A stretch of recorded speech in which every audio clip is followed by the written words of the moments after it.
Hello friends, जाके Jammu news में आपका स्वागत है। मैं हूं शीतल वर्मा।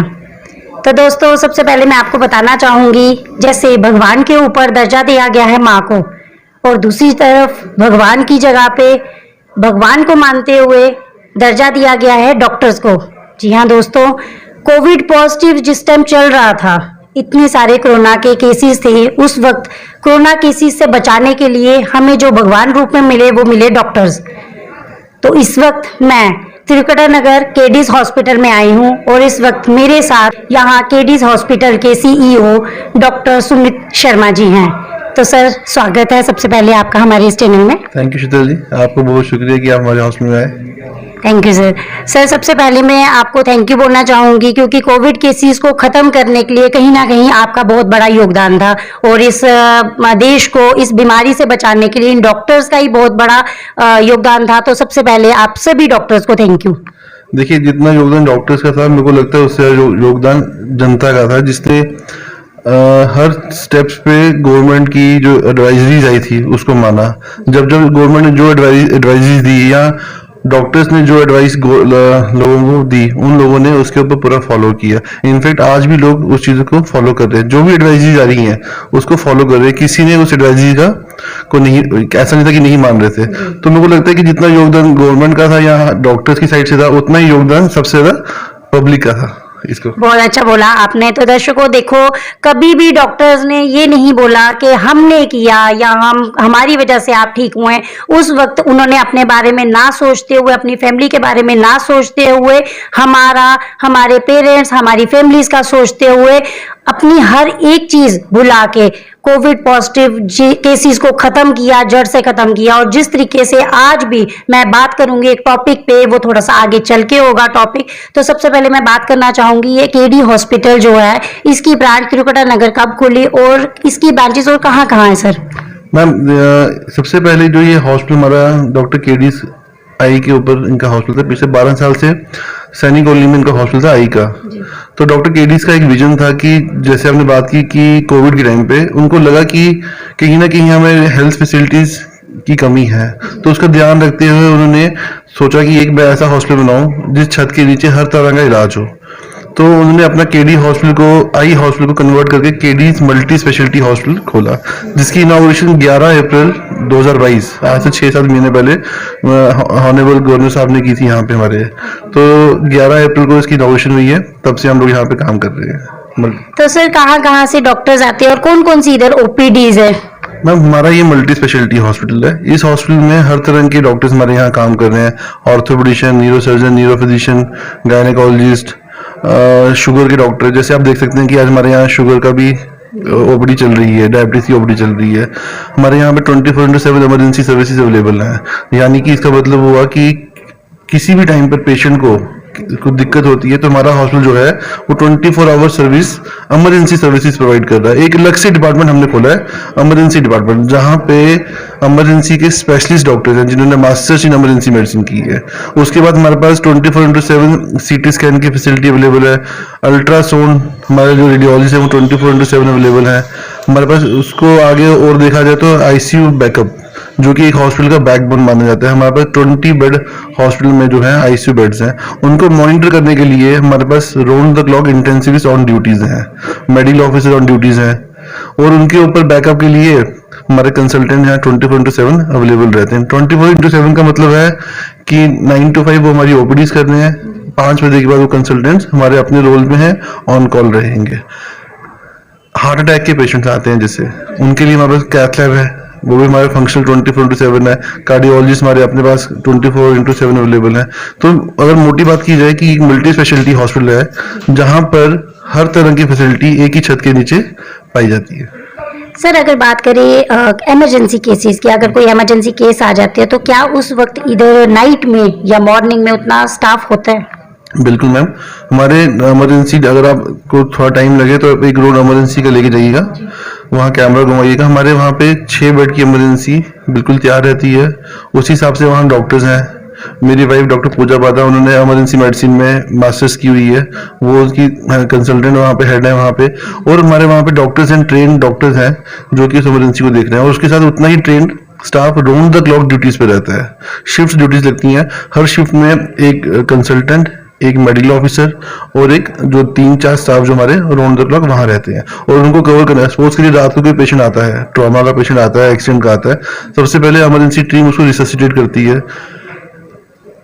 जब सारा प्रोसेस करने के बाद फिर अगर लगता है कि हमें कंसल्टेंट की जरूरत है, न्यूरो सर्जन की जरूरत है या किसी सर्जन की जरूरत है, फिर हम उसको बुलाते हैं और वो रात को वो भी आते हैं। बहुत अच्छा सर आपने बताया। सर जिस तरीके से हमारे माननीय प्रधानमंत्री जी ने एक स्कीम निकाली है आयुष्मान के ऊपर, तो क्या आपके इधर वो फैसिलिटीज अवेलेबल है? बिल्कुल मैम, हमें 2 महीने पहले ही उसकी लाइसेंस जो आयुष्मान का मिला हुआ है, तो हमारे यहाँ सर्जरी सारी आयुष्मान के अंदर कवर की जा रही है। कुछ डिपार्टमेंट हैं जिनके लिए हमने अप्रूवल डाले हुए हैं, वो अप्रूवल भी हमको मिल जाएगा। तो मैं आपको, आपने बात छेड़ी है तो मैं इसमें आपको बता देता हूँ कि पिछले 2 महीने में कम से कम हम लोग 250 से ज्यादा ऑपरेशन जो है वो आयुष्मान के अंदर कर चुके हैं, बिल्कुल फ्री, जिसमें लोगों से कोई भी पैसा नहीं लिया गया। जैसे कि औरतों की हड्डियां टूटी हैं किसी की, उसके ऑपरेशन हो गए, गॉल ब्लैडर के ऑपरेशन हो गए, पाइल्स के ऑपरेशन हो गए, यूरोलॉजी के केसेस हो गए, जिनको किडनी में स्टोन्स है, पित्ते में स्टोन्स है, वो सब ऑपरेशन यहाँ पे रोज हो रहे हैं और वो भी आयुष्मान स्कीम के अंदर ही हो रहे हैं। बहुत बढ़िया सर, आपने काफी सारी इधर फैसिलिटीज रखी हुई हैं। सर कहाँ कहाँ से डॉक्टर्स यहाँ पर आ रहे हैं? मैम हमारे पास तो हमारे जो जितने भी डॉक्टर्स हैं वो हमारे पेरोल पे है, परमानेंट हमारे अपने डॉक्टर्स हैं। कुछ डॉक्टर्स हैं वो जो पहले यहाँ से जम्मू के ही डॉक्टर्स हैं, जो लोग पहले बाहर दिल्ली में काम कर रहे थे, गुरुग्राम में काम कर रहे थे, क्योंकि यहाँ पे लोगों को हर कोई चाहता है कि वो अपने घर पे आके काम करे। जितनी मर्जी आप पढ़ाई करें, 5 साल 10 साल आप घर से बाहर है, लेकिन हर एक का ये होता है कि यार एंड में मैंने अपने घर वापस आके अपने घर वालों की सेवा कर दी। घर वाले में जम्मू पूरा रीजन होगा, JNK पूरा होगा, लेकिन लोगों को वो जगह यहाँ नहीं मिल पा रही थी कि अब जो डॉक्टर इतना पढ़ाई करके बाहर बैठा हुआ है, अगर उसको जम्मू आके अपनी सर्विसेज देनी है तो उसको फैसिलिटी भी वैसी ही चाहिए, इक्विपमेंट भी उसको वैसे ही चाहिए। अब आप एक न्यूरो सर्जन को एक टेबल लेके बोलो कि OPD करे, वो नहीं करेगा, लेकिन वो फैसिलिटी उन डॉक्टर्स को यहाँ मिली।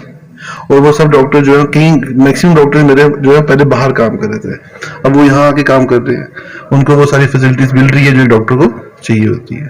कुछ डॉक्टर मेदांता में थे, कुछ अपोलो में थे, वो सब यहाँ डॉक्टर्स आए हुए हैं। सर हमारे दर्शक कुछ आपके बारे में भी जानना चाहेंगे। आपने कब से स्टडीज ये कंप्लीट की, उसके बाद इस लाइन में किस तरीके से आए? मैंने 2000 में MBBS ज्वाइन की थी एस्कॉम जम्मू से। फिर उसके बाद मैंने 8 साल NRHM में काम किया उधमपुर डिस्ट्रिक्ट में। 8 साल काम करने के बाद फिर मेरे को मौका मिला नारायणा हॉस्पिटल, श्री माता वैष्णो देवी नारायणा में, वहां मैंने ज्वाइन किया 2016 में। फिर मैंने वहीं पर मास्टर्स इन इमरजेंसी मेडिसिन का कोर्स भी किया। फिर वहां मैं कंसल्टेंट इमरजेंसी में रहा, पहला एम्प्लॉय था वहां का मैं। फिर उन्होंने मेरे को वहां पे और मौका दिया, फिर मैं वहां पे एज मेडिकल सुपरिटेंडेंट रहा। फिर मैंने मास्टर्स इमरजेंसी वो मास्टर्स इन हॉस्पिटल एडमिनिस्ट्रेशन भी किया, तो 1-1.5 साल में वहाँ MS मेडिकल स्टूडेंट रहा। फिर उसके बाद वहाँ से मौका दिया डॉक्टर केडीज ने मेरे को यहाँ पे काम करने का, तो 6 महीने कोई 4 महीने पहले मैंने यहाँ ज्वाइन किया एज CEO। बहुत बढ़िया सर। डेंगू के पेशेंट्स इतने ज्यादा बढ़ रहे हैं इस वक्त, तो उसके क्या प्रिकॉशंस हैं? और डेंगू का यही है कि हम अक्सर गवर्नमेंट की एडवाइजरीज आती हैं कि पानी को खड़ा नहीं होने दीजिए। अब जैसे कि मौसम चेंज हो गया, लोगों ने कूलर्स वगैरह बंद कर दिए हैं, लेकिन कई लोग क्या होता है कि हम उसका पानी चेंज नहीं करते हैं, वो पानी वहां खड़ा रहता है, तो जो मॉस्किटो को एक ब्रीडिंग पॉइंट मिल जाता है। पानी को खड़ा नहीं होने देना चाहिए, ठीक है। और दूसरा उसमें चलिए वो तो हो रहा है, लेकिन फिर से मैं ये बोलना चाहूंगा कि अगर किसी को बुखार, सर दर्द या कुछ ऐसे सिम्टम्स आ रहे हैं, तो उनको घर पे अपना इलाज नहीं करना चाहिए। उनको जाके डॉक्टर से अपने मिले, फिजिशियन से मिले, जो डॉक्टर बोलता है वो टेस्ट करवाइए। कई लोग क्या करते हैं, फर्स्ट डे के फीवर में ही जाके डेंगू का टेस्ट करवा लेते हैं। पहले दिन के बुखार में डेंगू के टेस्ट पॉजिटिव नहीं आते हैं, बुखार आने के 4 से 5 दिन के बाद वो टेस्ट पॉजिटिव आते हैं। लोग सोचते हैं कि हमने टेस्ट करवा लिया अपना, तो सर कई लोगों का मानना है कि 1 दिन का सिर्फ फीवर है और उसके बाद अगर कंटिन्यू नहीं रहा फीवर, तो क्या उनको भी टेस्ट करवाना चाहिए? नहीं, मैं तो वही बोल रहा हूँ, अगर 1 दिन का फीवर है आप डॉक्टर से मिलिए, वो आपको गाइड करेगा पूरा कि आपने कितने दिन मेडिसिन खानी है और कितने दिन के बाद आपने डेंगू का टेस्ट करना है। सर जिस तरीके की आपने यहाँ OPDs की फैसिलिटीज रखवाई हैं, प्लस मैंने देखा आपने यहाँ पे मेडिसिन की शॉप भी करवाई हुई है, तो क्या हर तरह की मेडिसिन यहाँ पे अवेलेबल है? बिल्कुल, हर तरह की मेडिसिन यहाँ पे अवेलेबल है और मार्केट के रेट पे हमने डिस्काउंट भी काफी रखे हुए हैं। हाँ जी सर क्या एक मैसेज देना चाहेंगे लास्ट में, क्योंकि कमी है थोड़ी सी वक्त की भी, तो मैं चाहूंगी हमारे दर्शक कोई अच्छा सा मैसेज आप दें। मैम देखिए, हॉस्पिटल प्राइवेट हॉस्पिटल है, हम लोग यहाँ पे ओपीडीज करते हैं, लेकिन मैं एक चीज और बताऊंगा कि हर संडे को हम लोग एक अपना कैंप भी लगाते हैं। हमारे यहाँ पे कैंप्स काफी लगाए जा रहे हैं। जैसे कि अब मैं आपको बता देता हूँ कि कल संडे को ही हमारा यहाँ पे गैस्ट्रो का कैंप है, जिसमें हमने फाइब्रो स्कैन्स और liver function test totally free रखे हैं। अगर आप इनकी कॉस्ट देखेंगे तो कम से कम 5 से 6 हजार रुपए के टेस्ट हैं, लेकिन कल हम ये लोग टोटली फ्री कर रहे हैं। साथ में जो हमारे डॉक्टर हैं गैस्ट्रो के, वो भी यहाँ बैठेंगे। मैं इसका कहने का मेरा ये मकसद था कि लोगों को हर फैसिलिटी का फायदा लेना चाहिए। आपके पास जगह, आपको इतना बड़ा हॉस्पिटल मिल रहा है, तो मैं चाहता हूँ कि एक बार इनको पब्लिक में ये एक धारणा होती है कि प्राइवेट हॉस्पिटल है, यहाँ खर्चा बहुत ज्यादा होगा। मेरी पब्लिक से ये रिक्वेस्ट है कि आप कहीं पर अपना इलाज करवा रहे हैं, किसी भी डॉक्टर को दिखा रहे हैं, एक बार ये आके आप हमारे डॉक्टर से मिलिए, हमारे यहाँ के फैसिलिटी को देखिए, बाकी आप हम पे छोड़ दीजिए, हम आपको यहाँ से निराश में नहीं भेजेंगे। Thank you so much sir, बहुत अच्छा लगा आपसे बात करके। तो दोस्तों ये थे हमारे साथ KD hospital multi super speciality 24/7 के सीईओ डॉक्टर सुमित शर्मा जी। तो मुझे उम्मीद है आज का स्पेशल कार्यक्रम आपको पसंद आया होगा। एक नेक्स्ट कार्यक्रम के साथ दोबारा मिलूंगी, तब तक के लिए थैंक यू, गुड बाय। कुदरती जड़ी बूटियों का अनमोल उपहार आयुलाइन का 7+ डायबिटिक केयर को अपनाएं।